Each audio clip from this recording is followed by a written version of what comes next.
Damos la bienvenida, o sea, comenzamos el acto de la jornada que hemos preparado con mucho cariño desde Lender. Damos la bienvenida igualmente a Carlos Montoya Rasero.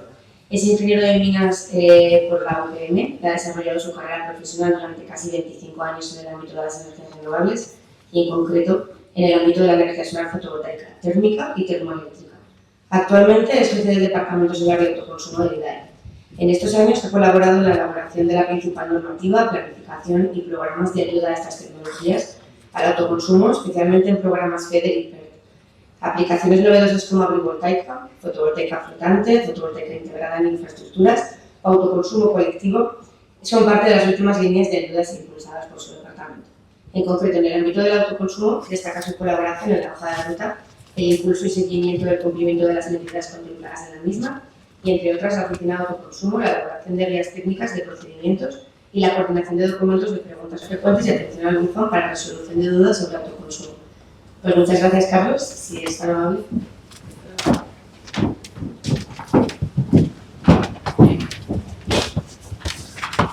Muchas gracias, Elisa. Muchas gracias por la explicación. Muchas gracias, Alberto, también. Muchos años juntos y colaborando en diferentes eventos. Bueno, bienvenidos todos. Muchas gracias por vuestra asistencia. En primer lugar, quería disculpar a Carmen López, directora de Energías Renovables, y a Miguel Rodrigo, que fueron invitados a inaugurar este evento y que por otros compromisos no han podido asistir. Por ello estoy aquí con vosotros para inaugurar esta jornada sobre mantenimiento. La verdad que comentaba al inicio de la jornada con Alberto la importancia que tiene el mantenimiento. El mantenimiento es lo que da unidad a cualquier sector, es lo que da continuidad. Los que llevéis tiempo, yo que llevo ya casi 25 años en el sector, pues podéis imaginar que he visto todas las etapas. No las he sufrido tanto como las empresas que estáis a pie de calle, que estáis instalando, que estáis manteniendo. Pero fijaros que desde 2000 hasta 2013, que fue la primera etapa de crecimiento con unas regulaciones con primas adicionales al precio del mercado, se consiguió ya un despegue muy importante. Había solo de fotovoltaica, por ejemplo, lo que actualmente se conoce como RECORE, como régimen especial de cogeneración de residuos, renovables de cogeneración de residuos, ya había 4.600 megavatios en 2013. Y eólica había casi 23.000 megavatios. Estamos hablando de unas cifras ya muy importantes. Aquí, si os acordáis, un cambio regulatorio que provocó de facto si queréis, un parón completamente de los sectores, y sobre todo a todos. La fotovoltaica, que se empezaba a crecer, eólica venía ya con un crecimiento más sostenido, más constante, y durante 5 años no se hicieron prácticamente instalaciones. Por ejemplo, de fotovoltaica tengo aquí los datos de watts. Bueno, se hicieron porque hubo subastas, pero realmente muchísimo menos el ritmo al cual se venían. Apenas 4.000 megavatios de eólica no llegó y de fotovoltaica se hicieron 5.000. Y eso en un periodo en el cual venimos de crecimientos, algunos años hemos conseguido cifras no tan importantes, pero cercanas.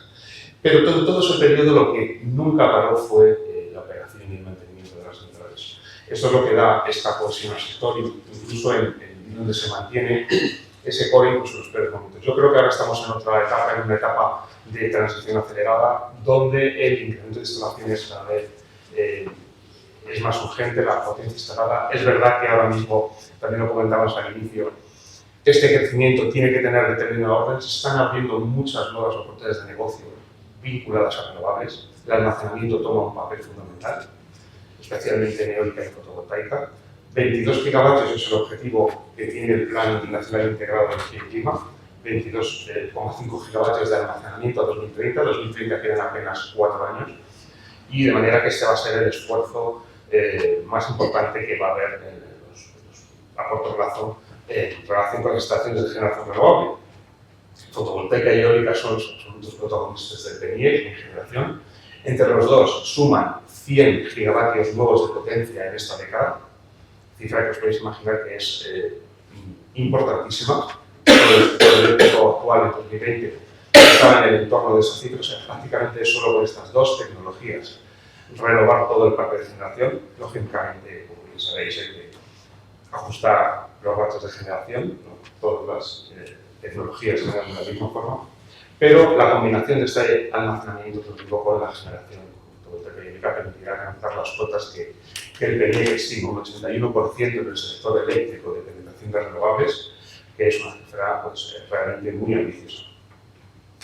Y además a esto hay que sumar el autoconsumo como otro vector diferenciador, esta generación distribuida que viene a traer unas tipologías diferentes de instalaciones. Si bien tradicionalmente siempre han sido grandes parques, en cada etapa un gran parque era un umbral de potencia. Yo recuerdo hace bastantes años 10 megavatios era un umbral donde uno pensaba ya que era, en fotovoltaica, una instalación grandísima. En las subartas vimos instalaciones de 20, de 90 megavatios, de orden de 100 incluso las más grandes. Bueno, pero ahora no es extraño ver instalaciones de 500 megavatios puestas en marcha, ¿no?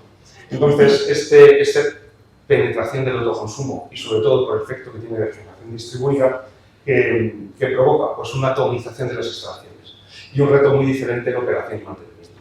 Lógicamente no suelen tener el detalle en general. El autoconsumo, como sabéis, mayoritariamente es fotovoltaico, aunque no tiene tecnología de autoconsumo, puede ser eólico, mini eólico. También hay bastantes aplicaciones de hidroeléctrica, de microeléctrica, con pequeñas turbinas para la generación de electricidad en autoconsumo.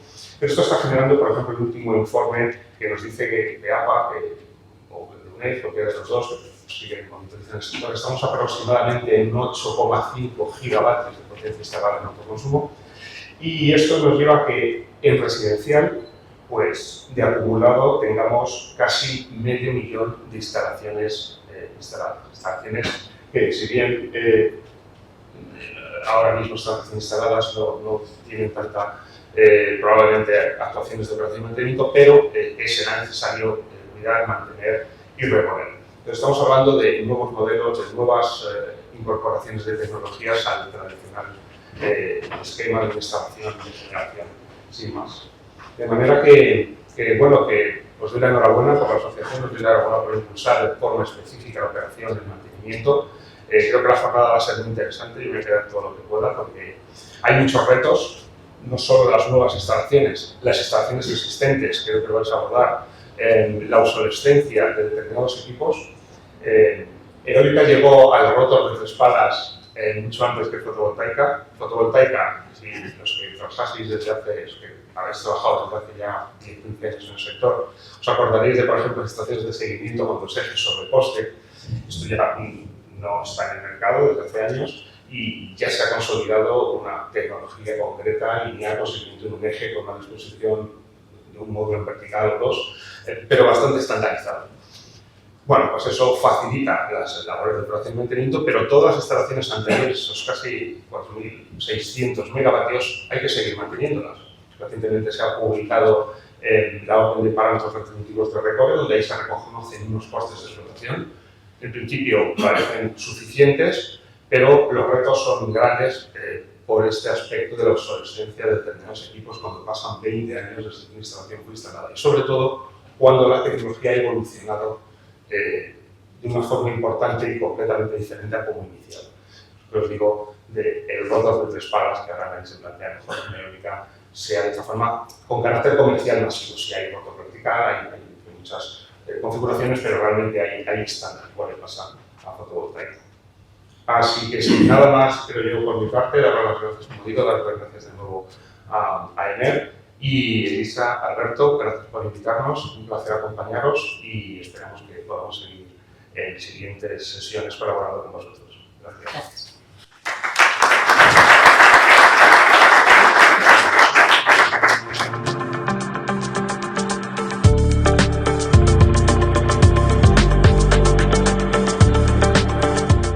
Muy bien.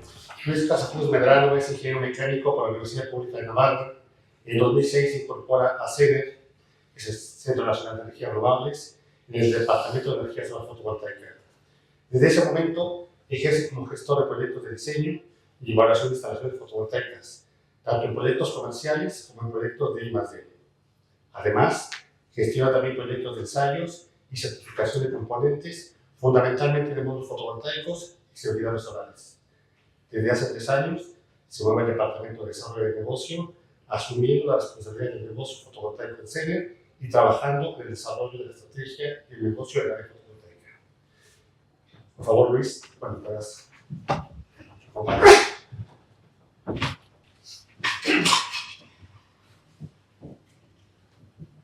Bueno, en primer lugar, buenos días y gracias a EMER y a los patrocinadores por la oportunidad que me brindan de estar en esta jornada. Es un honor para CENER. Yo vengo de CENER, del Centro Nacional de Energías Renovables, con el objetivo y el papel principal de reivindicar la I+D en el sector de la energía solar fotovoltaica, concretamente en la operación y en el mantenimiento de las plantas fotovoltaicas. Bueno, por contextualizar un poco la situación del sector, quería poner ahora unos titulares de prensa que han salido últimamente. La falta de demanda amenaza el crecimiento de las renovables, a las renovables no les salen las cuentas, el sector español se estanca, hablan de declive en el Financial Times, de los precios cero. En definitiva, la inversión global se ralentiza. Palabras como declive, colapso, desastre. Es un poco dramático. ¿Cómo de cierto es esto? Bueno, sabemos los problemas que hay. Sabemos que hay una canibalización de la energía ahora mismo. Sabemos que en muchos momentos la oferta supera la demanda. Sabemos que hay muchas horas con precio cero y negativo. Este año, sin ir más lejos, yo creo que ya hemos superado las 500, superando incluso las que hubo el año pasado. Sabemos también que los famosos vertidos, el curtailment, las restricciones técnicas y las restricciones que pone Red Eléctrica de España, sobre todo tras el 28 de abril, tras el famoso apagón, también perjudican. Y sabemos que se puede generar energía más de la que se está inyectando en la red. Esto, como bien ha dicho Carlos antes, está siendo trabajado y el almacenamiento es una realidad que va a ser instalado de breve. También es verdad que la estrategia de electrificación de la demanda no se está cumpliendo al ritmo que había previsto. Sí que se ha incrementado la oferta, pero no al mismo ritmo en la demanda. Esto de momento es un problema, pero también cabe pensar que esta demanda será incrementada en el futuro. Sabemos que empresas electrointensivas se pueden instalar en España. Sabemos que, por ejemplo, los famosos centros de datos pueden ser una realidad pronto y eso puede hacer que suba la demanda, lo cual puede ser que se pueda coger mejor la oferta general. Luego hay otros problemas, como los de la red eléctrica, que es una red ya que tiene decenas de años y que estuvo diseñada y construida en un contorno muy diferente al actual. Ahora hay una generación mucho más distribuida y las condiciones son totalmente diferentes. Sabemos que hay nudos que no soportan toda la energía generada, pero entendemos también, esperemos que así sea y como estrategia de país esto debe ser arreglado.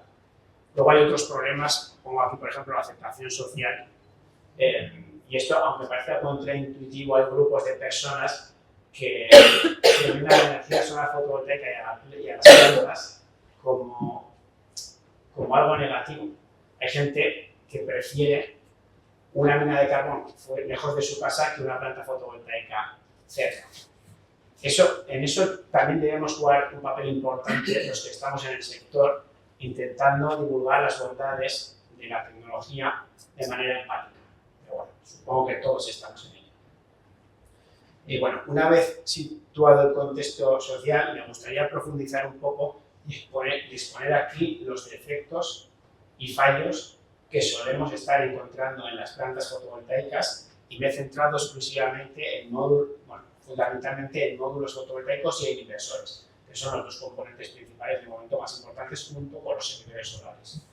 He partido de la Agencia Internacional de la Energía en su TAX 13 ha estudiado este problema y a partir de dos informes se han extraído ciertas conclusiones. Estos son informes en los que nosotros desde CENER hemos colaborado, así como otras grandes entidades españolas, TUO, Fraunhofer y muchas otras, y que además es un informe que está abierto y es público para cualquiera que quiera conseguirlo. Ahí tenéis el enlace.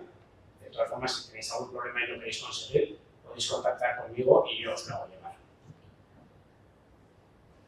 Bueno, pongo aquí primero los defectos que vamos a ver a continuación están divididos entre riesgos de seguridad o riesgos de rendimiento, y en verde o en rojo en función de la gravedad del asunto. Y bueno, vamos a pasar por alguno de ellos. Por esto voy a ir un poco rápido porque me ha limitado mucho el tiempo, pero podemos profundizar todo lo que queréis bien en los descansos o bien luego contactéis conmigo y tanto yo o cualquiera de mi equipo técnico estaría encantado de charlar con vosotros sobre cualquier cuestión en concreto que tenéis vosotros. Aquí, por ejemplo, por hablar de defectos concretos, vemos en la imagen de la izquierda una pequeña rotura de la célula que no tiene implicación ninguna en la potencia. Siempre que la rotura sea inferior al 3-4%, eso no tiene impacto en la intensidad del punto de máxima potencia y, por lo tanto, no tiene un impacto cero en la producción. Y obviamente no es ningún riesgo eléctrico. Pero vemos en las imágenes de la derecha como si la rotura es mayor del 10% y en la imagen de la derecha del todo se ve una electroluminiscencia donde la parte sombreada es superior al 10%, entonces sí que empieza a tener un impacto en la potencia. Aquí ya es donde empieza a reducirse la generación de la energía. Aquí, por ejemplo, voy a hablar el primero es una oxidación de la metalización, lo cual no es ningún riesgo eléctrico, pero sí puede perder producción porque la resistencia en serie se incrementa. Las otras son delaminaciones. La segunda de la derecha, no sé si os acordáis de las famosas babas de caracol, que al final penetraba la humedad por la parte de atrás y lo que producía era una delaminación por la parte frontal, que sí que puede hacer que la energía o que la potencia de energía se reduzca. Aquí me gustaría hablar de varias cosas. La delaminación como tal no es tan grave, sí que pierde potencia, pero no es un grave riesgo eléctrico, a no ser que esté cerca del marco, porque en cuyo caso sí que puede haber un impacto eléctrico al ser el aire mucho mejor conductor que eleva, que es un material plástico. Por lo tanto, las delaminaciones pueden perder potencia, no es un riesgo eléctrico, a no ser que esté cerca del marco, en cuyo caso es un riesgo eléctrico bastante grave. Aquí en la imagen de la izquierda vemos un desalineamiento del tábil, el cual puede provocar que aumente la resistencia en serie y produzca menos. Y las otras dos son puntos calientes, los cuales pueden generar un riesgo eléctrico o un riesgo de incendio. Esto puede ser provocado por sombras puntuales y de manera continuada. Aquí es el famoso PID, que no supone ningún riesgo eléctrico, pero sí produce una bajada de potencia de una forma muy radical. O sea, en muy poco tiempo se reduce muchísimo la potencia. Esto es algo que las nuevas tecnologías lo han solventado con módulos anti-PID, por lo menos se ha minorado este efecto. Bueno, por estas voy a pasar rápido, ya os digo, si queréis profundizar en alguna, me comentáis y cuando queráis lo hacemos. Vale, efectos en la caja de conexiones, malas soldaduras que pueden generar puntos calientes, la famosa soldadura fría, que si está desconectada un string, pues podemos perder parte de la energía, sombreados específicos que pueden reducir la producción y que además esto aquí no lo pone, pero esto es opinión mía, también podría llegar a generar puntos calientes si la sombra es muy localizada y está muy focalizada, y podría incluso ser un riesgo de incendio o un riesgo eléctrico. Problemas en los conectores y problemas en la rotura de los módulos. Luego hablaremos un poco del nuevo defecto mainstream que está sucediendo ahora, que es la rotura de los vídeos posteriores, pero luego hablaremos. En definitiva, y por poner alguna conclusión, me gustaría decir que los defectos obviamente no han desaparecido, que las pérdidas reales son del orden de un poco del 6%. Todo esto está sacado del informe que comentábamos antes, que ha sido estudiado por diferentes organismos europeos, recuerdo. Y luego también hay que tener en cuenta la degradación real, porque con los nuevos módulos, y esto lo vamos a hablar ahora también, es posible que la degradación sea superior a lo que hemos estado modelizando últimamente.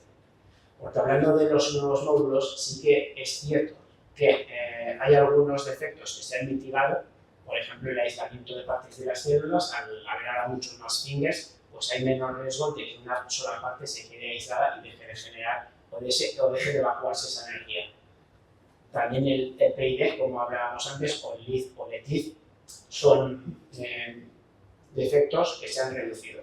Pero hay otros que han aumentado. Por ejemplo, ahora hay una alta degradación con dosis de ultravioleta. Y eso lo estamos viendo nosotros en los laboratorios del centro, como tras un ensayo de ultravioleta, que solemos someter a 60 kWh, la degradación es muchísimo mayor de lo que veíamos hace años.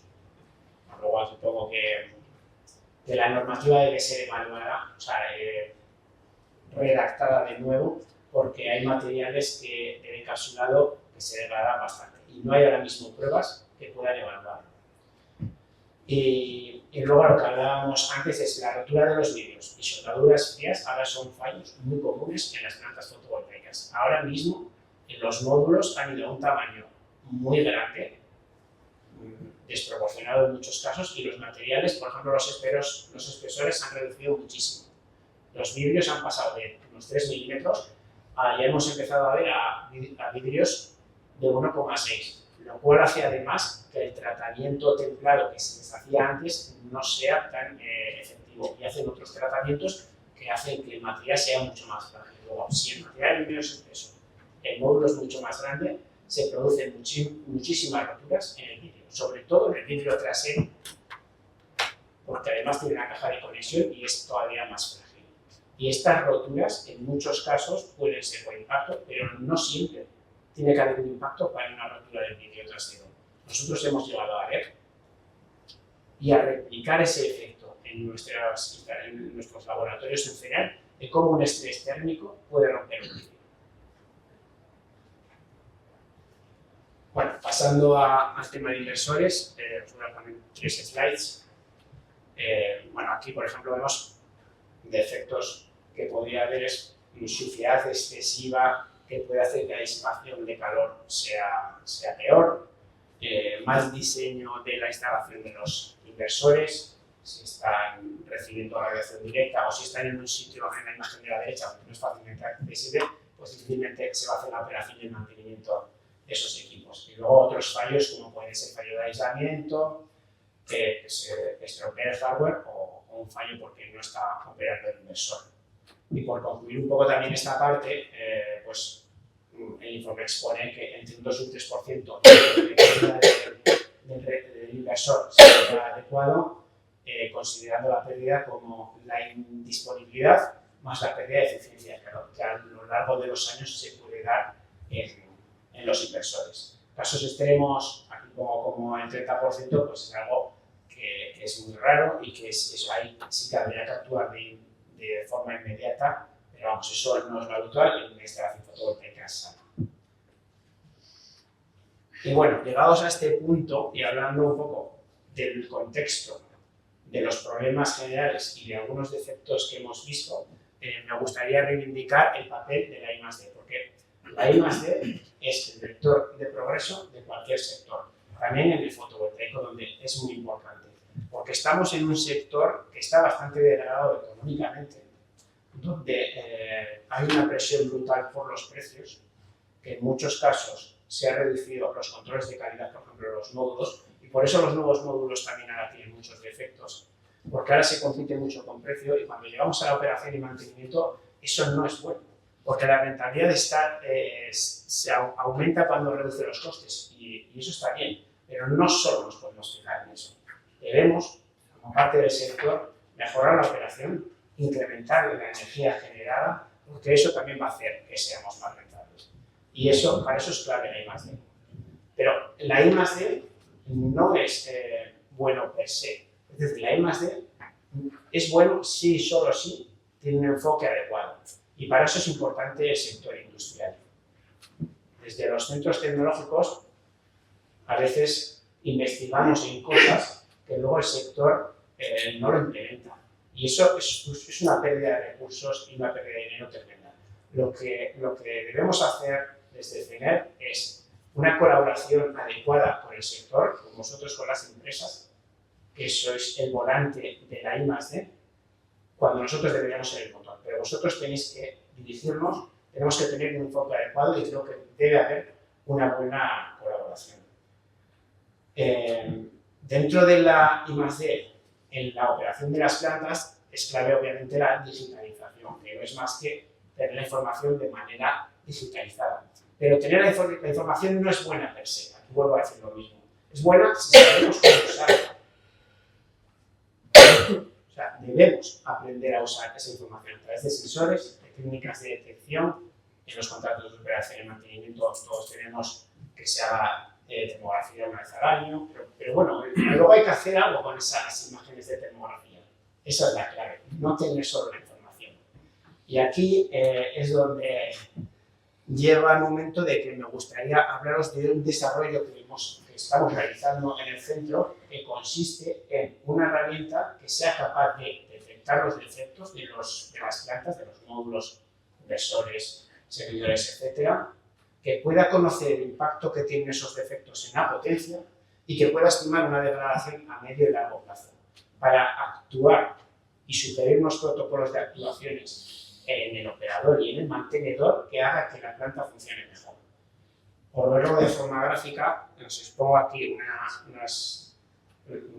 unas placas fotovoltaicas donde con una cámara se registran imágenes que pueden ser de termografía, de electroluminiscencia o del visible, del espectro visible, o alguna técnica que pueda ser novedosa.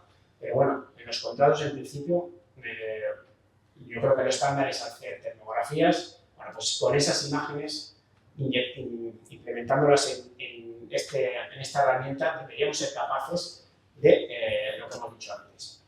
Ayudado además de datos monitorizados o de datos de sensores estratégicamente colocados, pues conseguiríamos el objetivo que hemos comentado, que no es más que detectar el defecto, conocer el impacto en potencia, estimar la degradación y sugerir más actuaciones. Y para esto, nosotros en CENER tenemos una ventaja, y es que, aparte de un centro tecnológico, también tenemos un laboratorio acreditado y llevamos más de 20 años ensayando módulos. Conocemos, por lo tanto, módulos, inversores y servidores. Por lo tanto, conocemos la huella eléctrica y la huella técnica que tiene cada uno de los defectos. Además, esto ya lo hemos implementado en alguna herramienta exterior. Por hablar de una en concreto, me gustaría hablaros de Celsos, que es una spin-off de CENER que ahora opera de manera independiente y que hace electroluminiscencia de forma masiva y control. ¿Vale? Donde aquí podéis ver la herramienta que hemos diseñado, donde está la instalación fotovoltaica en un plano de Google Earth y podemos geolocalizar los diferentes módulos de la instalación. Y aquí vemos cómo volando por encima de los módulos, en la imagen de la derecha se puede percibir cada uno de los módulos y el impacto en potencia que tiene cada uno de los defectos. Esto es una instalación real, esto es una imagen real y esto es como hemos visto cómo en solo 6 meses hay módulos, los de aquí a la derecha, que han perdido algunos casi el 3%, otros el 2% y algunos un poco menos. Pero estos tienen un problema grave, en solo 6 meses, en un año o en 2 años, la producción puede bajar drásticamente. Y esto es importante detectarlo aquí. Lo que vería el usuario al final de la herramienta sería algo tal que así. Una imagen de su planta con un código de colores donde se puede filtrar por defectos, donde se puede filtrar por porcentaje de pérdida, etc. Y bueno, por concluir ya, pues seguramente ya me he pasado, ¿no? No. Bueno. Por ir concluyendo ya, me gustaría reivindicar una vez más el papel de I+D en la operación de las plantas y en el mantenimiento de las plantas fotovoltaicas, porque conocemos el sector fotovoltaico, sabemos cómo está, porque sabemos que con más digitalización podemos tener más conocimiento, porque con más conocimiento podemos hacer básicamente 2 cosas, y una es conocer los defectos e intentar resolverlos, y 2 es mejorar la planificación y el mantenimiento de las plantas. Esto además puede ser aportado desde el diseño para que luego la operación sea mucho más sencilla y mucho más fácil. No podemos diseñar las plantas solo exclusivamente sin preocuparnos por la operación, que luego tienen que estar 30 años siendo operadas y mantenidas. Y bueno, todo esto con el objetivo final que es hacer más mejor y más barata operación de las plantas fotovoltaicas. Bueno, he empezado de forma bastante dramática, pero me gustaría lanzar un mensaje de ánimo porque creo que con ingenio, un enfoque adecuado y una buena colaboración entre los centros del sector industrial, podemos hacer de la operación de las plantas fotovoltaicas un papel clave en la transición energética, que además puede ser un papel clave para una economía productiva de nuestro país y un progreso sostenible. Mi nombre es Luis Casajús, llevo 19 años en el centro y para quien quisiera contactarme, aquí os dejo mis datos. Muchas gracias por su atención.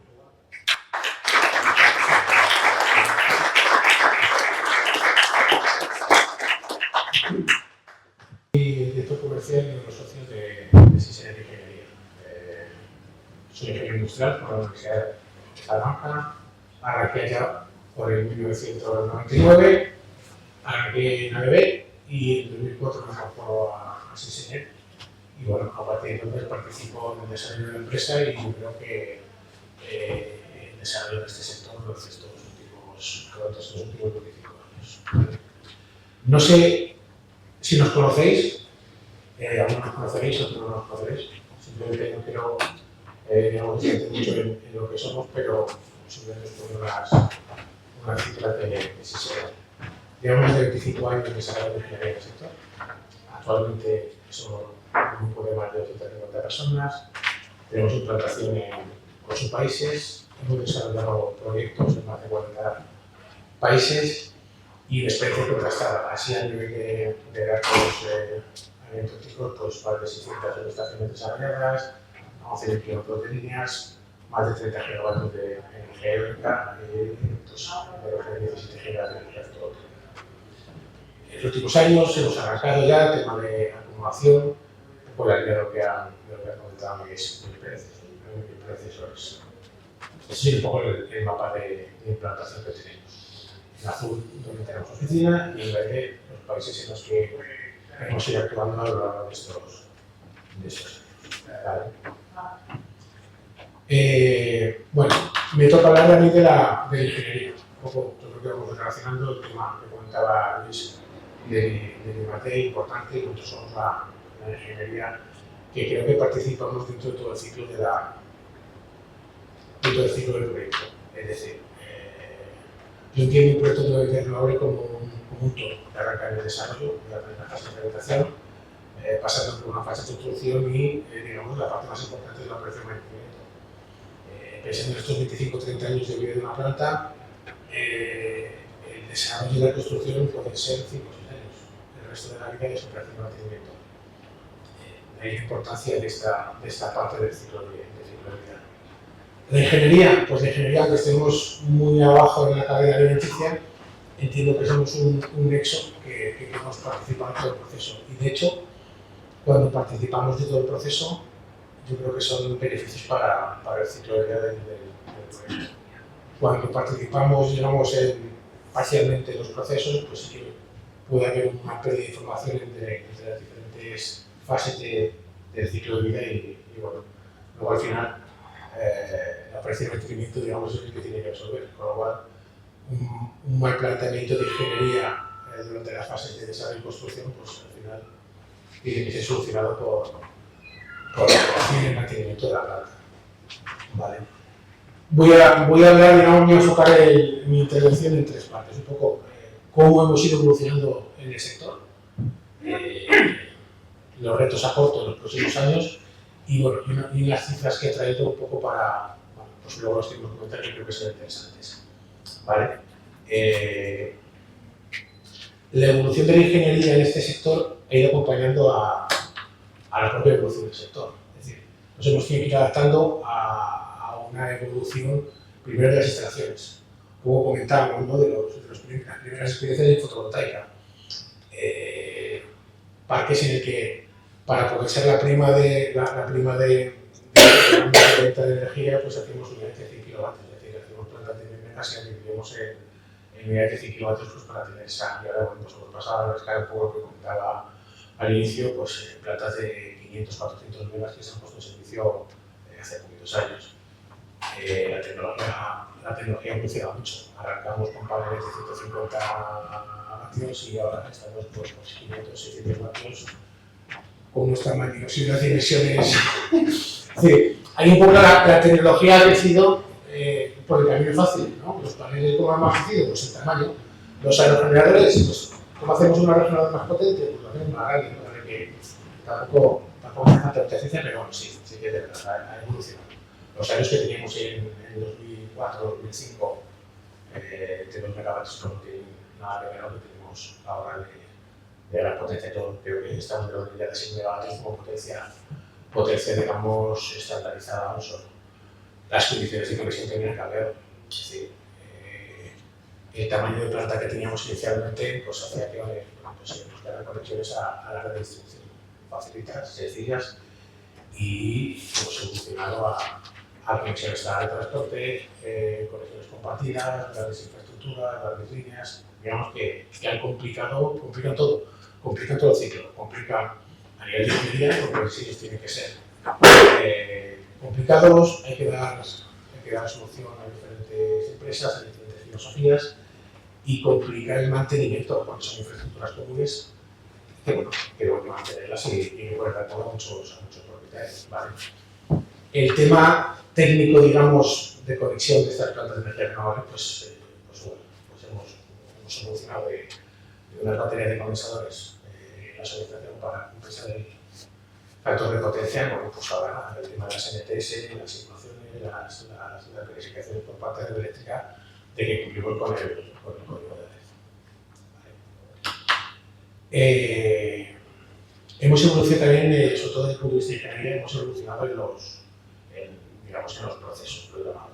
Es decir, antes, cuando hace 20 años, la participación de la ingeniería era muy limitada. Pues bueno, pues ahora haber ingenierías muy enfocadas a la parte de desarrollo o ingenierías muy enfocadas a la parte de construcción o ingenierías que no son propias de la parte de mantenimiento, ¿no? Pero digamos, el modelo normal no era una ingeniería que participara en el proceso, es decir, que arrancara en el origen, que arrancara con selección de emplazamientos o estudios de viabilidad, digamos, y que acompañara o que pudiera acompañar, si las circunstancias se daban, a todo el proyecto durante el ciclo de vida. Ahora yo creo que hacemos, cada vez más ingenierías que podemos participar durante el ciclo de vida, con el mismo actor o con diferentes actores. O sea, tenemos del promotor, al constructor, al mantenedor. ¿Vale? Los alcances también han cambiado. Ahora yo creo que el mercado demanda soluciones completas. Soluciones, digamos, que lo que he comentado antes, que puedan cubrir todo el alcance, incluso al promotor, al constructor, al propietario, al que financia la construcción, digamos, y hay que dar esa solución. Y también, digamos, hemos cambiado la manera de tramitar los parques. Es decir, vuelvo un poco al inicio de esas fotovoltaicas de 100 kilovatios, pues la manera de tramitar esa planta de 100 kilovatios, bueno, que tramitábamos en modo local, con unas relaciones que se buscaban pues, muy próximas en la administración regional para tratar de la rapidez de evolución.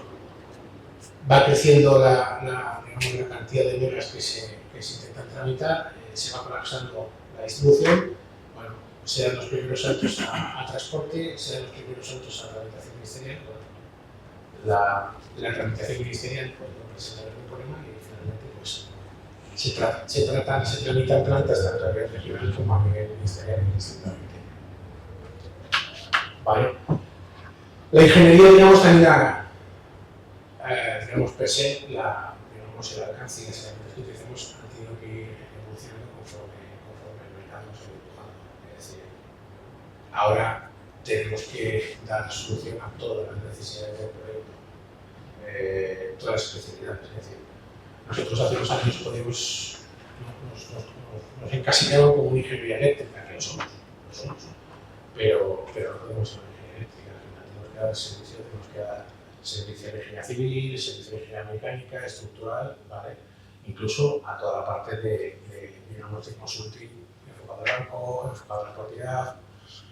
Tenemos que asumir también servicios complementarios que los clientes demandan en todo el ciclo de vida del proyecto, tanto desde la parte de desarrollo a la parte de operación y mantenimiento, es decir, hablo de trabajos ambientales, topografías, ensayos, estudios, y eso nos ha forzado a evolucionar. El alcance de los proyectos no tiene que ver con el desarrollo de ingeniería. Los proyectos con los que se construye una planta fotovoltaica en parque eólico hace 20 años no tienen que ver con lo que se está desarrollando ahora, con su evolucionado. Yo creo que la ingeniería se ha profesionalizado. Hay mayor soporte documental, mayor estandarización de cálculos, digamos, un proyecto ahora no es tan fácil de desarrollar y bueno, estamos intentando poner en valor añadido la ingeniería que lo tiene. Han surgido múltiples herramientas, digamos, que están siendo muy generalizadas en el mercado, que nos fuerza a que todos intentemos hacer las cosas con las herramientas para que nosotros el mercado pues digamos tenga esa homogenización de herramientas. Y yo creo que también lo he puesto aquí porque no sé de qué manera lo estamos sufriendo. Nosotros ya lo estamos sufriendo mucho con ingeniería, pero creo que al final este problema, digamos, llegar al tema del mantenimiento, que es el trabajo en entorno móvil. Nosotros hace ya unos años, tanto empezamos con el tema de subestación, el tema de redes, a desarrollar ingeniería en entorno móvil, ha llegado a las instalaciones renovables, a la fotovoltaica, eólica, entonces, bueno, pues en unos años la herramienta BIM pues, tendrá que estar en operación de mantenimiento. ¿Vale? ¿Dónde estamos un poco? ¿Cómo vemos el mercado o cómo vemos un poco lo que va a venir en los próximos años? ¿No? Desde el punto de vista de ingeniería tenemos que ir a diseños ambientalmente y socialmente, digamos, asumibles e integrados. Un poco comentábamos los grupos que hay ahora, digamos, de rechazo a la fotovoltaica, etc. Pero creo que en gran medida ese rechazo social lo hemos provocado, digamos, con esas macroplantas, con esas macroparques, y bueno, entonces entiendo que hay ese rechazo social o esa protección ambiental necesaria. Tenemos que maximizar la producción. Comentaba, la tecnología está evolucionando, las eficiencias mejoran y entonces tenemos que intentar mejorar producciones sin necesidades de aumentar tamaños. Quiero decir, tenemos que un poco que ir a plantas lo más optimizadas en superficie, lo más amigables con el entorno y lo más amigables con el territorio. Al final es que, y por supuesto tenemos que extender el ciclo de vida. Es decir, tenemos que diseñar para que las plantas duren, para que las plantas sean reparables, para que las plantas sean mantenibles. Porque, como decíamos, es decir, yo creo que una de las claves de negocio de renovables a futuro es la operación y el mantenimiento, al margen de también el tema de la repotenciación y demás. Otro punto muy importante es el tema de los procesos industriales. ¿No? Yo creo que hace ya unos años que el sector renovable está mirando al sector industrial, porque creo que el sector industrial, digamos, hay grandes consumidores que están demandando pues, unos autoconsumos, los procesos de electrificación o de descarbonización, y bueno, yo creo que es un nicho de mercado que ya llevamos un par de años con una cierta demanda, pero en los próximos años yo creo que va a ser uno de los sectores importantes en nuestra actividad. Estos procesos industriales, bueno, pues es un cliente generalmente no está relacionado con la renovable. Entonces, lo que tienen estos clientes es, mira, yo tengo una producción, tengo un consumo determinado, necesito una producción determinada, no autoconsumo porque necesito un ahorro, o mi empresa está en el proceso de descarbonización, de electrificación, y entonces lo que necesito es una solución completa, instalarme el parque eólico, la planta fotovoltaica, las baterías, y me la mantienes, o sea, no quiero saber nada de esto. Entonces, por eso digo que nuevamente es oportunidad de negocio para la operación y el mantenimiento.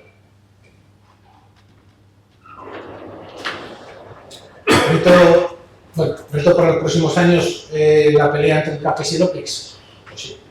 O sea, yo creo que venimos de una tendencia de los últimos años a reducir el CAPEX hasta lo máximo, porque luego ya la gente operación de mantenimiento ya los funcionarios, no tiene dicho antes.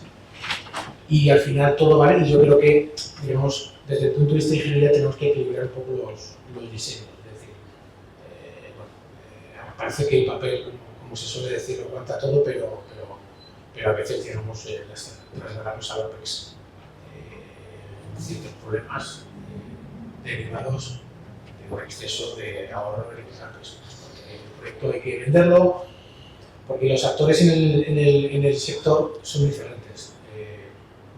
Hay empresas que desarrollan, construyen y operan. Pues evidentemente este perfil de empresas son los principales interesados en hacer un diseño, digamos, adecuado para que luego la operación y el conocimiento sean lo más adecuado posible.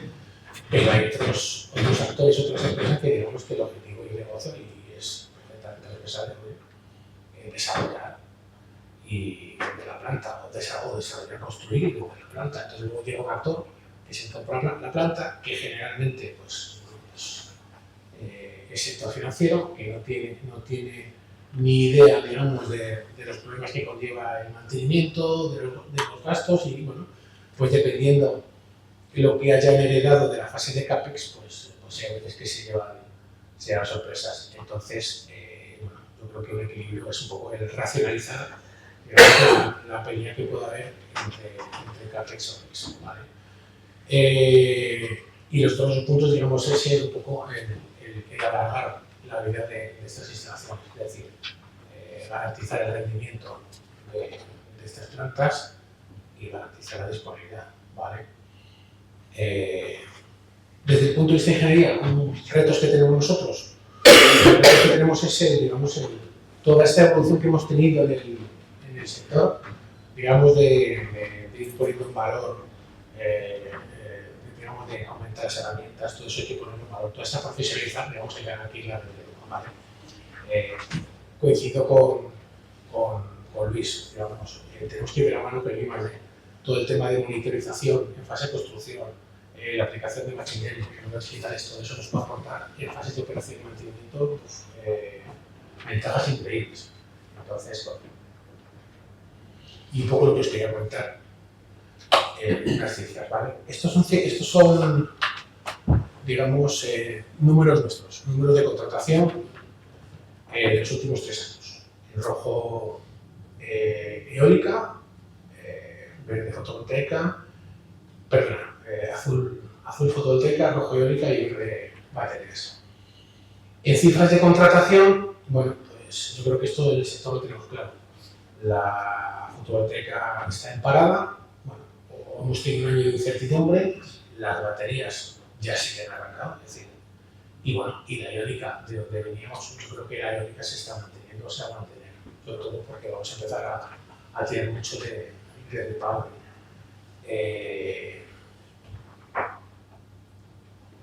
Digamos, por alcance, en azul, proyectos administrativos, en rojo ingeniería de detalle, digamos, en verde otro tipo de contratación. Bueno, los administrativos también más o menos se mantienen, ahí no ha habido diferencia, ¿vale? La caída viene derivada sobre todo por el tema de la bajada de la caída de contratación de fotovoltaica, ¿vale? Esta es la foto del fotovoltaico en particular, ¿vale? Las ingenierías están aumentando, es decir, estamos construyendo lo que tramitamos hace unos años, pero digamos la tramitación de fotovoltaica está en caída. La tendencia será el eólico, digamos, lo que os comento, tiene una cierta estabilidad y la tendencia será que las baterías deberán cubrir el hueco de mercado que la fotovoltaica no va a dejar. Y bueno, me quedo aquí. Cualquier cosa,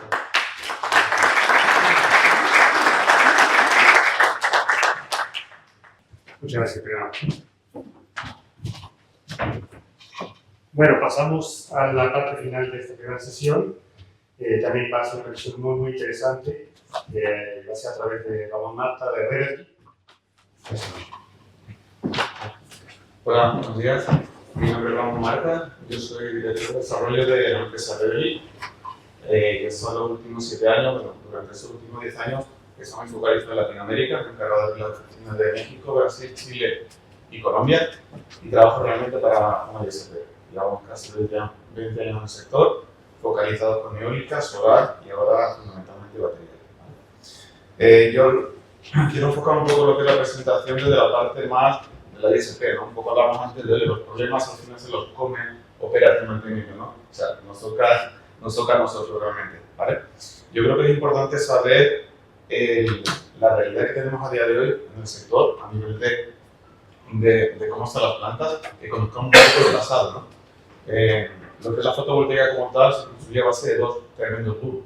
Un primer boom, que fue en el 2007, con el Real Decreto 661, en el cual bueno, pues, se estableció una tarifa regulada, muy atractiva, estable durante 25 años.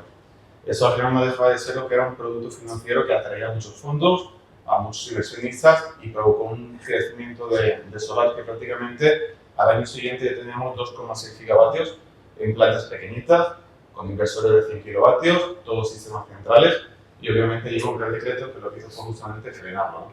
Y de que esas tarifas no se podían mantener en España, lo que fue parar prácticamente lo que es la construcción de plantas durante 10 años, ¿de acuerdo? ¿Qué nos encontramos ahora si realmente vamos a las plantas? Nos encontramos que los grandes componentes, como los módulos, tienen una serie de problemas, ¿no? Tienen problemas fundamentalmente que las degradaciones están por encima de lo esperado. Estamos con degradaciones por encima del 20%, 20, 30 algunos módulos, tenemos microfisuras, tenemos por ejemplo humedades, tenemos por ejemplo entradas de agua, diodos dañados, ¿no? Y eso al final lo que lleva es a que tengamos paneles que realmente no podemos sustituir de manera inmediata. ¿Por qué? Porque ya no existen. Son paneles que por tamaño eran paneles de 180 kilovatios, pequeños, pero que no los hay en el sector. La realidad es que la garantía que nos daba el fabricante es de performance durante todo el ciclo de vida, pero realmente de sustitución eran 3-5 años, ¿vale? Si nos vamos a la parte de inversores, es muy similar. Los inversores, pues hay inversores que han desaparecido, empresas que prácticamente son fusionadas con otras, y tenemos inversores que tienen problemas en etapas de potencia, en tarjetería electrónica de control de potencia, en control, IGBTs que están completamente dañados, firmware que están desactualizados, y es muy difícil poder hacer un mantenimiento de esos inversores. El problema es el mismo, no hay ni sustitución ni soporte técnico. ¿Cuál era la garantía? 10-15 años. Si vamos al tracker, que estamos hablando de tracker que normalmente iban a un seguidor, ¿de acuerdo? Y se encargaban de realizar el tracking. ¿Cuál es el problema fundamental? Tienen problemas, a día de hoy tenemos problemas mecánicos, hidráulicos y eléctricos fundamentalmente, ¿no? Está lo que son las bombas, tarjeterías, firmware, hay desalineamiento. El problema es de que tampoco hay una sustitución clara de esos trackers, ¿no? Sí que es cierto que la parte mecánica te daban entre 5 y 15 años y la parte electrónica entre 8 y 12. Si vamos al cableado, hay cableado deteriorado, con endurecimiento, hay bornas que realmente están oxidadas, no hay homogeneidad, por ejemplo, los conectores, y acaba siendo lo que es una realidad de cableado muy complicada, que tiene pérdidas, provocando incluso arcos, ¿no? La realidad es que no hay una sustitución inmediata. ¿Por qué? Porque las características de ese cableado no son idénticas a lo que tenemos a día de hoy, ¿no? La garantía que te daban, lo mismo, 5 o 10 años, y en el cable solar, 5 años más, ¿no? El problema también viene en el SCADA, que es el centro un poco de operación de la planta. Ocurre que ese SCADA está desactualizado, no se puede comunicar ni con la mitad de los componentes porque los protocolos de comunicación ya ni siquiera existen. No hay un soporte, no hay nadie que atienda eso. Por lo tanto, tienes un SCADA que no comunica con nada o con poco, y además la resolución del dato es muy baja. Por lo tanto, no hace estudios ni a pasado ni a futuro. Es muy complicado, ¿no? Y luego se junta que esos inversores a día de hoy incumplen lo que son los códigos de red, no tienen problemas con el tema de huecos de datos, tienen huecos de tensión, tienen problemas con el tema de control de potencia activa, de reactiva, y entramos en otra cosita más, la ciberseguridad.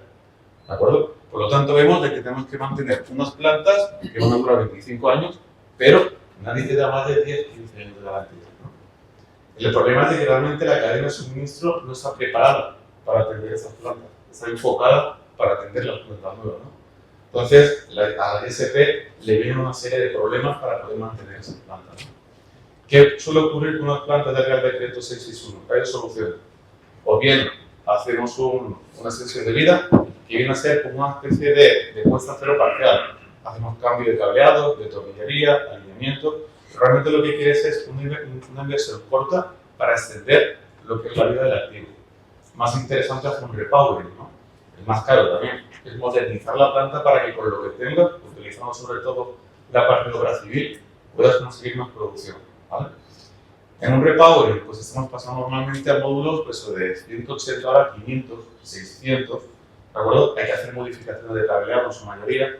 En los inversores estamos pasando a modelos de stream y también se está haciendo oversizing, sobre todo para poder saturar al inversor en la transformación de CAC, ¿no? Intentar pasar de 1 a 1,3, 1,2 y mantener más tiempo saturado el inversor durante las horas de sol, ¿vale?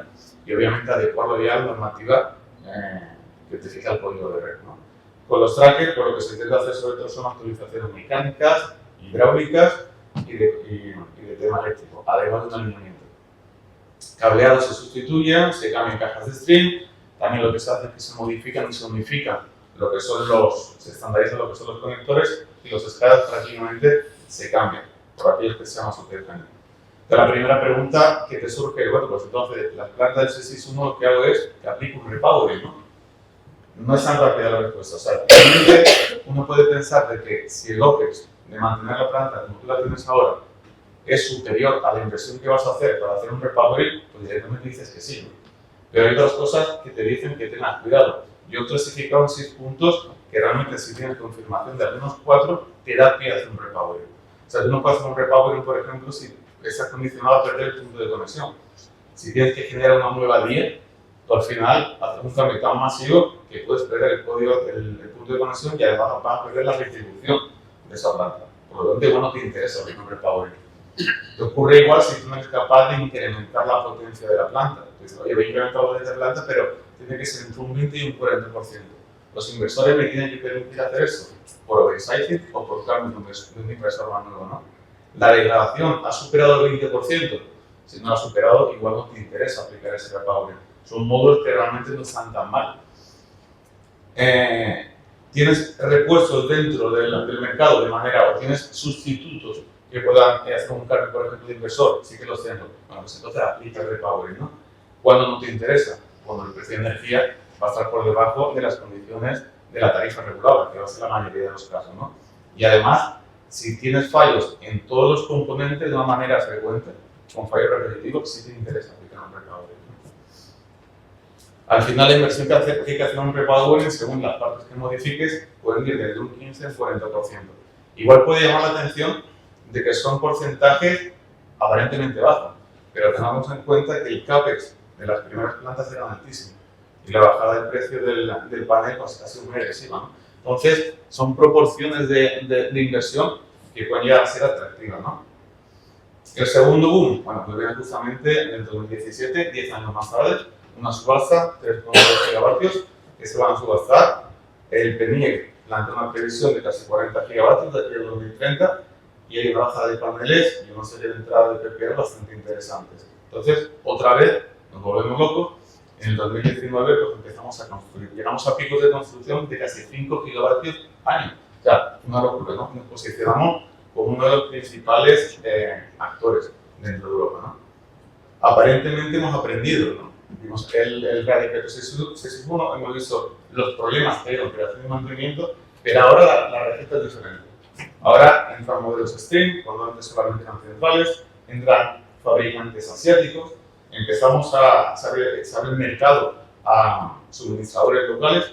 Entonces el problema aquí ya no es un tema como ocurría antes, donde el especialista pues, venía, por ejemplo, de la construcción. Era un SAFIR, venía a lo mejor un CCC, Acciona, que no tenía mucho conocimiento en plantas solares, ¿no? O te venían gente como una Bengoa o un Isotron, que viene de la parte termosolar, ¿no? O eléctrica, como un Elecnor o un Cobra, ¿no? Aquí ya había gente que sabía hacer plantas, ¿no?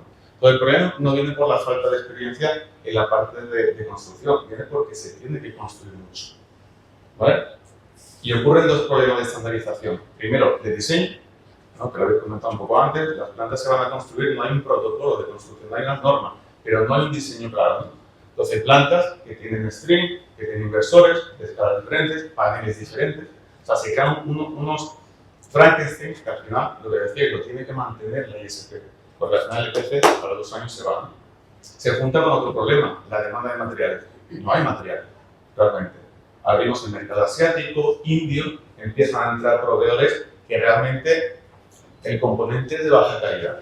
Y por lo tanto, lo que acabamos construyendo es un diseño, diseñamos plantas que no están enfocadas a lo lleno. No pretenden mantener la planta, lo que quieren es construirla. Y además con materiales que poco a poco se irán degradando. El problema es claro, nos toca obsolescencia tecnológica, desaparecen inversores, fabricantes, soportes, desaparece y se reestructuran fabricantes, como decía, y hay incompatibilidad entre los componentes antiguos y los nuevos, ¿no? Y empieza a haber riesgos de stock. ¿Quién suministra esto? ¿Dónde está ese componente, no? Al final, el riesgo lo traslada la IPP a la ISP. Es decir, es la propia ISP que tiene que plantear alternativas para poder buscar soluciones. Entonces, viendo ese problema, ese contexto de, oye, obsolescencia, problemas en el suministro, rotura de cadena, ¿qué se le pide a la ISP? Se le pide esto de aquí. Se le pide que tiene que tener una reposición, ya lo ha sustituido en campo de 72 horas. En 48 tiene que estar el componente en planta. Se le pide que el estocaje que sea nacional, o sea, que esté nacionalizado, que esté aquí en España, que no esté en China. Y se pide además que tenga un plan de continuidad si hay una rotura de stock. ¿Qué planes tienes tú para poder sustituir un componente si realmente no existe, no? Y, por supuesto, tener capacidad de gestionar varias marcas, de que gestiones pues, plantas que son centrales, con diferentes modelos de central, diferentes paneles, ¿no? Por lo tanto, el perfil de la ISP cambia. No te vale una empresa que simplemente tire el proveedor. Tienes que tener ingeniería. Tienes que coger una tarjeta y saberla reparar. Tienes que saber qué módulo es compatible con otro. Y eso requiere que la ISP tenga esa ingeniería, que tenga incluso talleres especializados, que tenga bancos de prueba, para que pueda ir para adelante. Porque hay un momento en el que esos componentes tienen que ser o equivalentes o reparables. Entonces, la capacidad de la ISP cobra un valor bastante importante, ¿no? Tiene que tener también capacidad de homologar.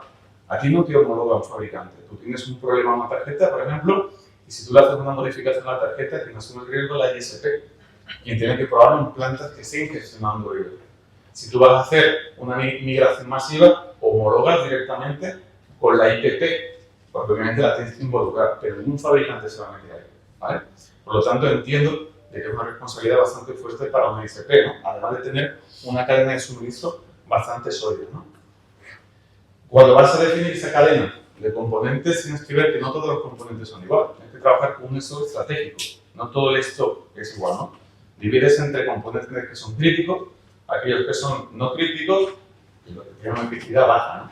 La mayor criticidad es que te produce una pérdida inmediata de producción. Estamos hablando de tapas de potencia, tarjeta de electrónica de control, etc. Y el repuesto no crítico, bueno, pues afecta al rendimiento, como son sensores, filtros, que no te provocan una parada de planta. Por lo tanto, tenemos que clasificar lo que es el estocaje en estos tres, entre crítico, no crítico y otros de menor impacto, ¿no? Cada uno de ellos con sus características. El crítico, como decía, tiene que estar en planta en 48 horas, tiene que estar en almacenes locales, el no crítico entre 5 y 10 días y el resto es básicamente para poder sustituir el estocaje que tú vas agotando, ¿no? Claro, la pregunta es, ¿quién suministra a una ISP ese material? ¿No? Normalmente está poblado de fabricantes, ¿de acuerdo? Que realmente conoce muy bien el componente, tiene un buen servicio técnico, normalmente por venta, tiene piezas originales, pero el problema es de que los tiempos de respuesta son muy altos y los precios normalmente también son altos, ¿no? Entonces, la otra opción es trabajar con distribuidores técnicos especializados. Pero el problema es que el distribuidor técnico va a un modelo de venta. Tiene lo que son, tiene una rotación muy rápida de catálogo. Quiere vender. No tiene una estrategia, de acuerdo, de continuidad operativa. No tiene una estrategia de decir, oye, voy a ver qué va a hacer falta en un futuro. Yo tengo un stock y lo quiero largar. Quiero ir rápido con ese stock, ¿vale? La tercera opción es el proveedor homologado. El proveedor homologado al final trabaja con un fabricante, trabaja con empresas que suministran componentes equivalentes, que es lo que comentaba, componentes reacondicionados, algunos de ellos vienen de la canibalización de algunas plantas y otros vienen simplemente de reparaciones, ¿vale? Y luego obviamente trabajar con fabricantes del sector industrial. Por lo tanto, cualquier ISP tiene que trabajar al menos con 2 proveedores homologados, aparte de tener relación con fabricantes y distribuidores técnicos. Cuando pedimos de que el estocaje sea de manera nacionalizada, o que sea aquí, mejor dicho, en España, ¿dónde está realmente ese estocaje? ¿No? Pues realmente lo que son fabricantes quieren priorizar la obra nueva, a ellos no les interesa tener mucho stock. A los distribuidores que son especializados, insisto, lo que tienen es un enfoque muy orientado a la venta. Entonces el stock es para venderlo rápido. Y una ISP como nosotros Si se trata a lo mejor de un componente demasiado crítico, que hay poco en el mercado, sí que llegas a un acuerdo directamente con el cliente final y lo fijas por contrato. Pero es lo menos común, porque tienes un pasivo, normalmente, de la planta. Entonces, al final, ¿qué te interesa? Tener una cadena muy fuerte con proveedor, con el fabricante y con el distribuidor, ¿vale? Al final, si entramos por aquí, ocurre que cuando un fondo, un IPP, a todo esto te dice además que tienes que mantener plantas de diferentes tecnologías y por todo el mundo, se complica la cosa. Entonces, la ISP tiene que tener un grado de estructuración y procedimentación muy alto. Es decir, cuando tú trabajas con multitecnología, traducción de una manera muy simple, tienes que tener un Excel muy grande donde sepas realmente la marca, el modelo, los que son compatibles, criticidades, tiempos. O sea, tú tienes que garantizar estos tiempos de alguna manera y saber que aquello que falta lo puedes encontrar, ¿vale? Incluso lo puedes diseñar. Nos está pasando a nosotros ahora, incluso en parques eólicos, que hay turbinas que tienen tarjetería de ciertos fabricantes que realmente son obsoletas. Entonces, hemos recuperado chips de Hong Kong y estamos haciendo pruebas en esas tarjetas para ver si esas máquinas funcionan. Realmente funcionan. Entonces, ya el cliente lo homologa para extenderlo en toda la flota. ¿Vale? Por eso digo que es muy importante que una ISP tenga ese grado de ingeniería. ¿Vale? Es el valor que aporta fundamentalmente. Y luego, algo que es fundamental, poner aquí la foto de un torero. Muchas veces entramos a las plantas a coger un mantenimiento como si fuéramos toreros. Oye, entro y lo cojo, y espérate. Mira la cadena de suministro, mira que falla. Mira realmente la tasa de fallo. Te puedes hacer cargo, puedes cumplir con los SLA. No como que necesitamos por una planta y eso pues salga por donde salga, ¿no? Es fundamental hacer un handover de cadena de suministro para entrar a una planta, ¿vale? Y aquí ya acabando, bueno, te he hablado un poco eso, os pongo un poco en contexto lo que realmente hace falta. Identificar los componentes de riesgo alto, tener alternativas, tener kits de compatibilidad, diseñarlos, tener proveedores alternativos, poder reacondicionar y poder tirar de componentes de canibalización. ¿Vale? Si son aquellos componentes, aquellas plantas que a lo mejor se descomponen, sobre todo en un tema de un repowering, se eliminan o nos quedamos con aquello que realmente nos interesa para poderlo reparar. ¿Vale? Por lo tanto, aquí lanzo pues, un poco las 4 ideas o los 4 puntos que considero importantes, ¿no? Es decir, tenemos que asumir lo que es el mantenimiento de plantas de 25 años, con garantías que realmente expiran, una obsolescencia altísima. Y al final la continuidad operativa no te la va a dar ni el EPC, ni te la va a dar lo que es la propiedad. La tenemos que buscar nosotros, ¿no? Y el modelo cambia de la ISP, insisto, al final tienes que tener cadena de suministro sólida, ingeniería propia, taller propio, si es posible, por lo menos tener acuerdos con talleres que tengan bancos de pruebas, sobre todo para la parte electrónica y mecánica, y tener una fuerte capacidad de encontrar recursos alternativos y homologados, ¿no? Al final, como indico aquí, la clave es planificar, no antes de que finalice la garantía, es planificar siempre que vayas entrando en un parque, que vayas a hacer algo, tienes que saber muy bien a qué te vas a enfrentar. Y yo creo que sin duda, la mayor reto para el futuro va a ser ese gestionar esa obsolescencia del componente. ¿Vale? Así que bueno, espero que haya una visión un poco distinta, ¿no? de la ISP, ¿no? ¿Vale?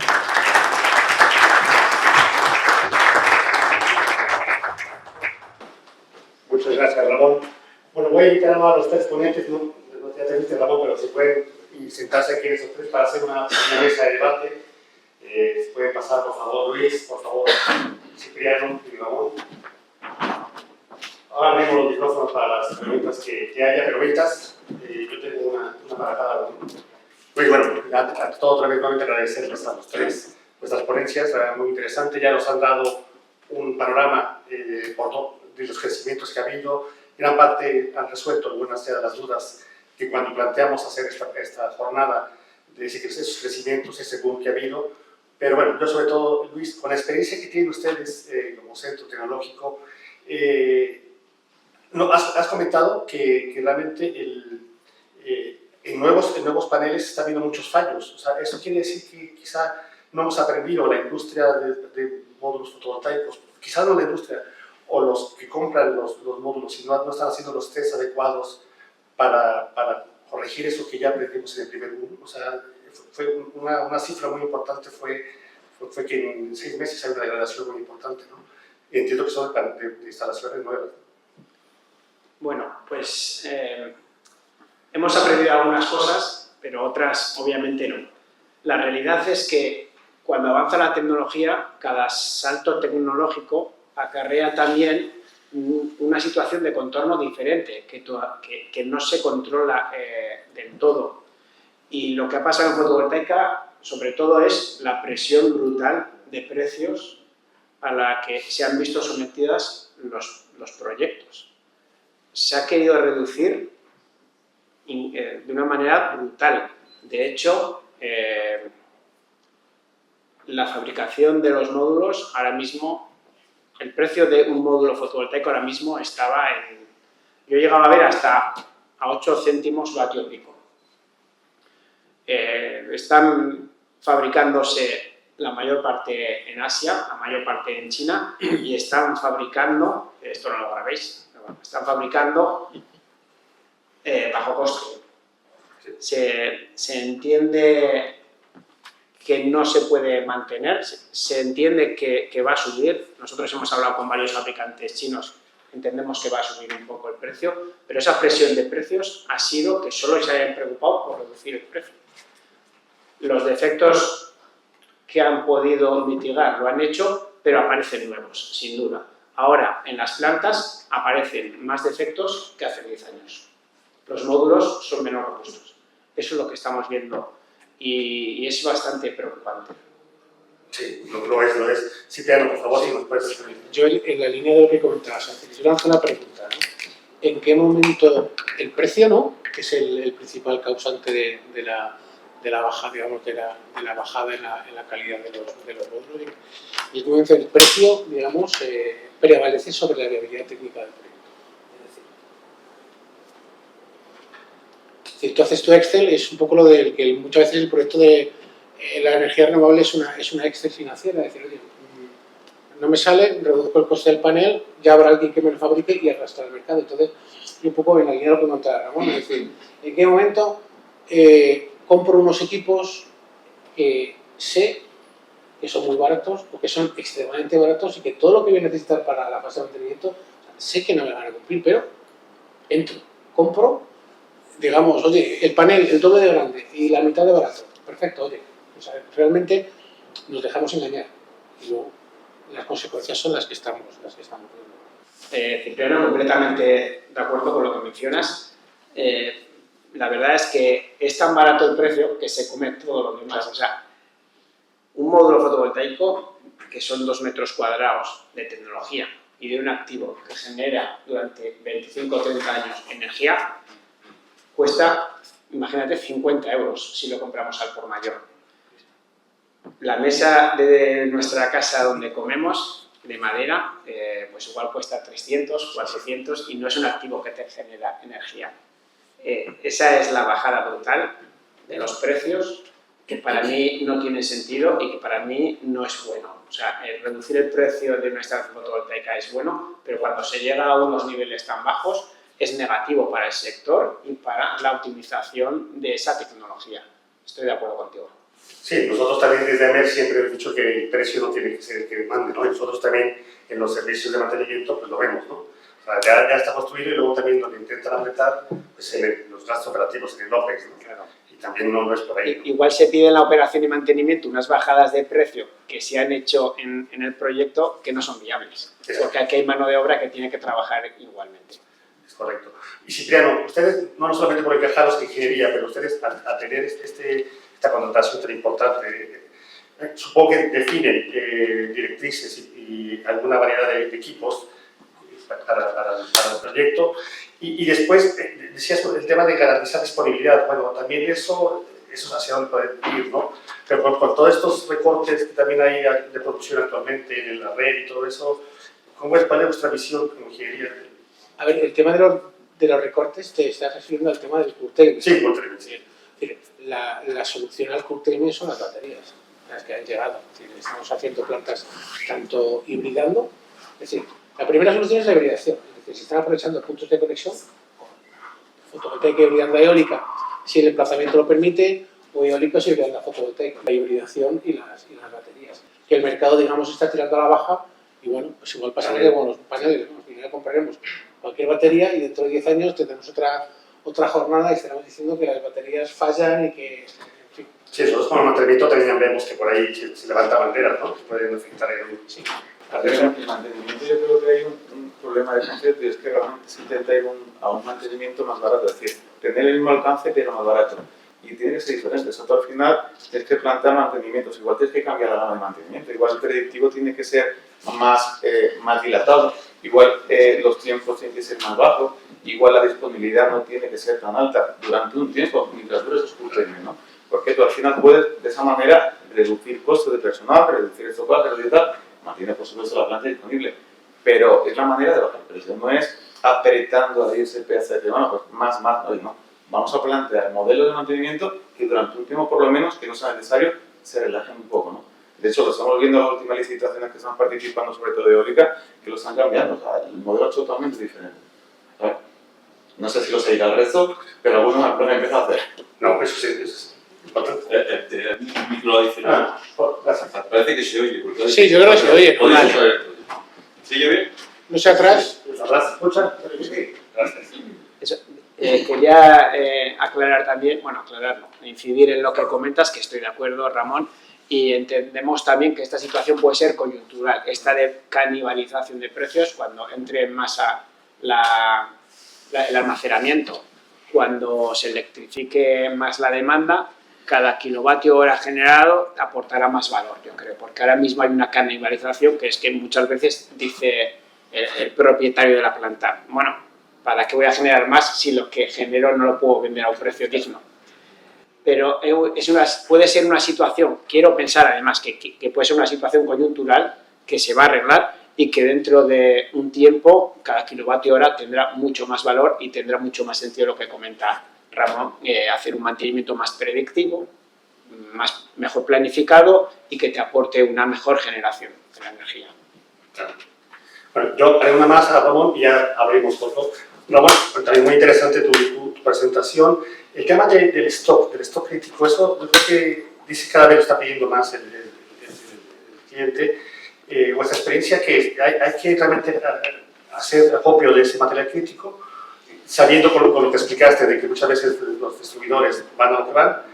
¿Qué experiencia tienes? Es una mezcla de todo, es decir, tú realmente, o por lo que estamos viendo, es que nadie se quiere responsabilizar de ese pasivo, ¿no? Al final, un stock no deja de ser un pasivo, ¿no?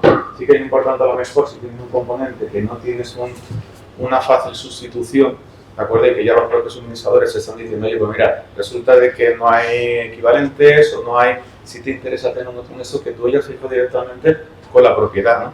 Pero si no, a ti no te interesa tener stock, te interesa tener una red potente de proveedores, ¿no? Es lo que te interesa sobre todo, ¿no? Y un poco volví a lo que decía antes, tener esa capacidad de ingeniería para que tú hayas planteado soluciones incluso cuando todavía nadie lo ha planteado, ¿no? Y lo puedas homologar directamente. Claro, ustedes también tienen experiencia en tema de escalas obsoletos. Sí, por ejemplo, la parte de escalas es fundamental. Ahora mismo, en escalas anteriores, pues casi ninguno comunica, me refiero a escalas anteriores.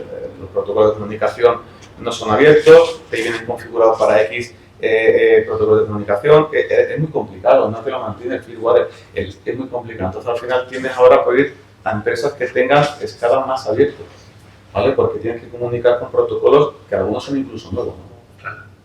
Bueno, abrimos alguna pregunta. Se animen. Alberto, tú, no. Alberto, como detalle, para Luis una pregunta. No sé si desde CENER estáis también con pruebas y certificaciones de la parte de almacenamiento, de la parte de baterías que comentamos ahora que es importante. Y también una cosa que hemos visto últimamente en el sector, los requerimientos de pruebas contra el fuego. Tanto en baterías como en módulos. Vemos que en Italia aparecen certificados específicos contra el fuego, los clase A, normativa americana, normativa europea. No sé si vosotros desde CENER estáis en esas dos líneas, tanto lo que vemos de pruebas y certificados contra el fuego como en la parte de almacenamiento. Nosotros en CENER, bueno, en el departamento que yo controlo, que es el de energía solar, tenemos un laboratorio acreditado para las principales normas de fotovoltaica, entre módulos la 6.12.15 y la 6.1730. Esas no incluye prueba de fuego. Cuando hacemos esas pruebas lo tenemos que subcontratar. Nosotros prueba de fuego no hacemos. Así que cuando nos llega en módulos fotovoltaicos, subcontratamos. Y en baterías tampoco te voy a poder responder porque eso lo lleva otro departamento y sé que tienen laboratorio y hacen ensayos, pero no sé si hacen ni de fuego ni a qué nivel de certificación. Pero si quieres luego me dejas el contacto y yo traslado la pregunta. Elisa, por favor. Sí, yo tengo una pregunta para Ramón. ¿Tu sensación en la modalidad de la contratación, del mantenimiento? ¿Piensas que suele ser habitual que el ISP tenga que aportar el repuesto? Porque creo que la mayoría de las empresas se quejan de que estamos migrando a un modelo en el que la ISP solo aporta mano de obra, con lo cual es muy difícil encontrar este valor añadido en el servicio. Claro, y si la respuesta es afirmativa, que me alegra escucharlo, ¿qué debería de hacer una ISP pequeña para sumarse un poco a esta posibilidad de ampliar alcance, ampliar margen, pero claro, sin morir con un pasivo muy grande, compaginar muy bien la durabilidad del contrato con esas tipologías tan diferentes de clientes y de tecnologías? Para una ISP pequeña es un gran reto. Es un reto, sobre todo porque al final te digo que es un track record y sobre todo desarrollando muy bien lo que es la cadena de suministro, ¿no? Tener esa parte de ingeniería, tener esa parte de talleres, ¿no? Yo sobre todo lo estoy viendo en la eólica fundamentalmente, donde ahora mismo hay una centralización además de actores, ¿no? Está pasando que el tecnólogo no quiere llevar multitecnología, empezó a llevar al momento donde realmente pues dejó de tener construcción, la está soltando, o sea, un Gamesa ya no quiere llevar una de estas, incluso un GE no quiere llevar turbinas antiguas GE, entonces hay una centralización de ISPs y esas ISPs cada vez le están pidiendo más. Por eso al final dice, vale, tengo mano de obra, tiro correctivo, preventivo, tal y cual, los repuestos de menos de 1.500, pero cada vez te están pidiendo el cliente final más responsabilidad porque tiene que tener garantías de que se va a quitar de en medio al tecnólogo para que entres tú, ¿no?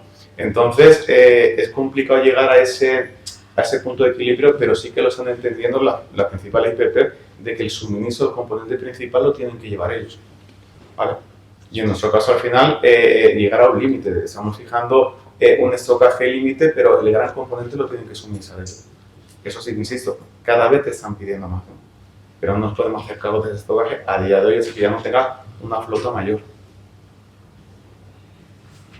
Yo, en ese sentido, que es una muy buena pregunta la que ha hecho Elisa, el tema de los estocajes, cuando lo tiene que soportar el ISP, al final yo creo que lo que nosotros hacemos desde nuestra modestia de empresa pequeña, yo auno demandas. Es decir, yo los inversores que yo mantengo, al final los mantengo para muchos clientes diferentes. Entonces, si yo conozco realmente cuáles son esos componentes estratégicos que yo tengo que tener, yo incluso hago órdenes de compra para varios. Y yo hago ese stock, pero yo le digo, oye, tú cuánto quieres, tú cuánto quieres, tú cuánto quieres. Y hacer esa copia de material y mantener todo ese pasivo te garantiza realmente que te puedas dar servicio a todos. Al final, y luego ya lo comenté en la ponencia, porque es verdad que la presentación de Ramón creo que ha hecho una síntesis brutal del sector, o sea, ha dicho lo que hay ahora mismo. Y va a ser importante, esa parte es muy importante, o sea, al final hay que hacer un poco acopio a las necesidades. Los problemas son endémicos en muchos casos y se mantienen en todos los clientes, entonces básicamente tú tienes que tener esa proyección de saber qué falla y luego adelantarte y dar ese servicio.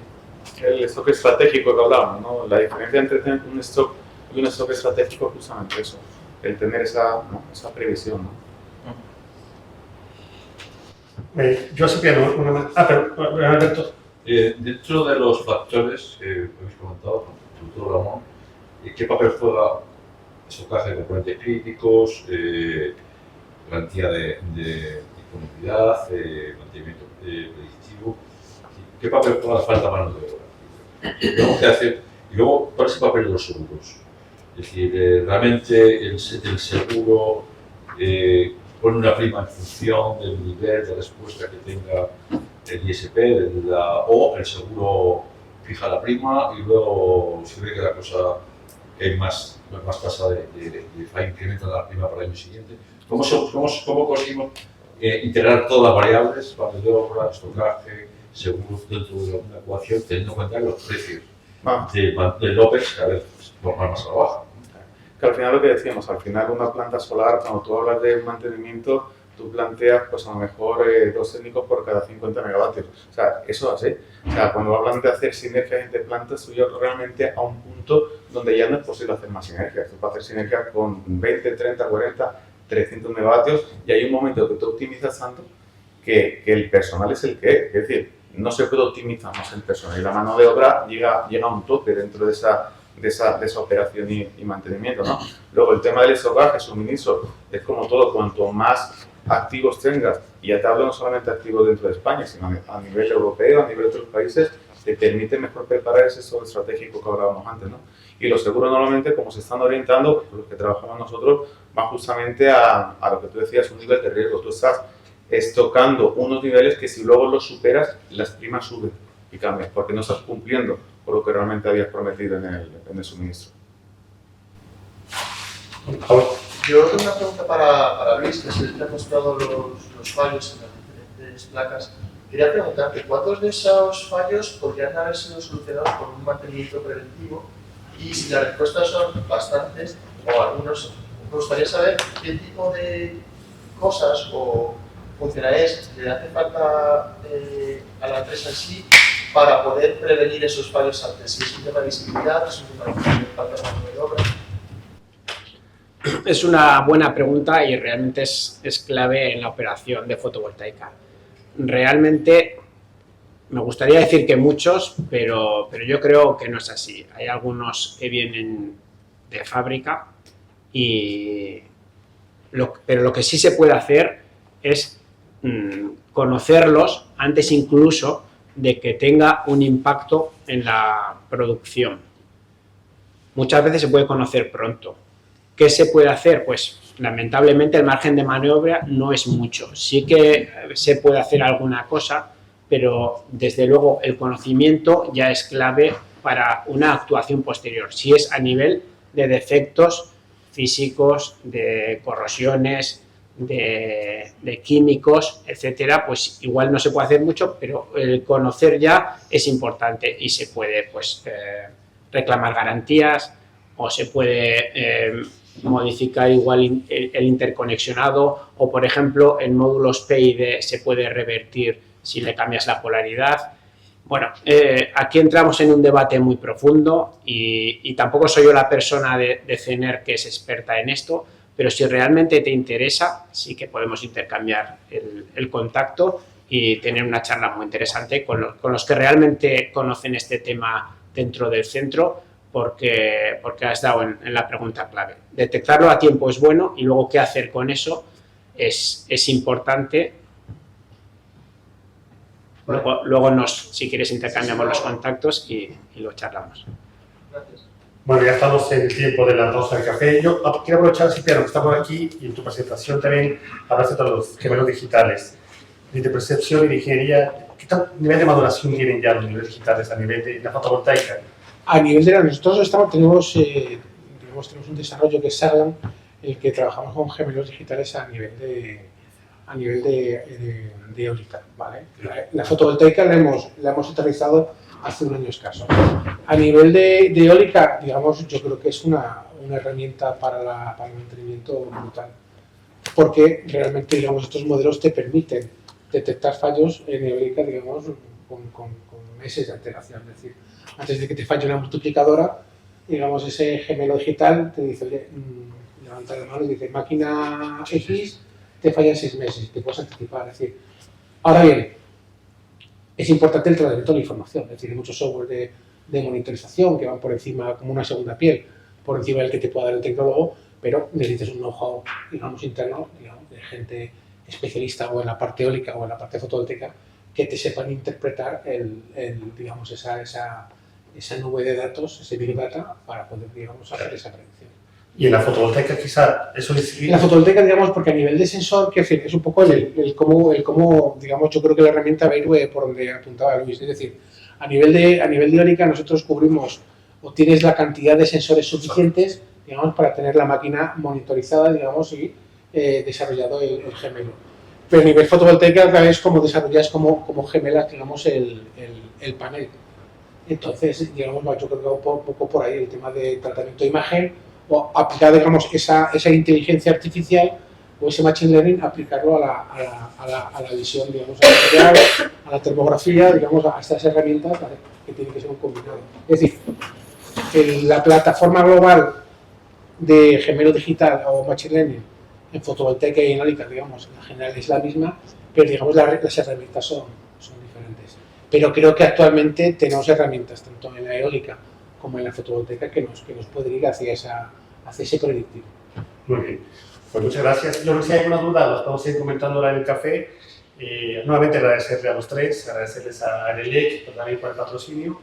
Y bueno, pues vamos al café, a tomar un poco de pila y regresamos a la segunda sesión. Muchas gracias.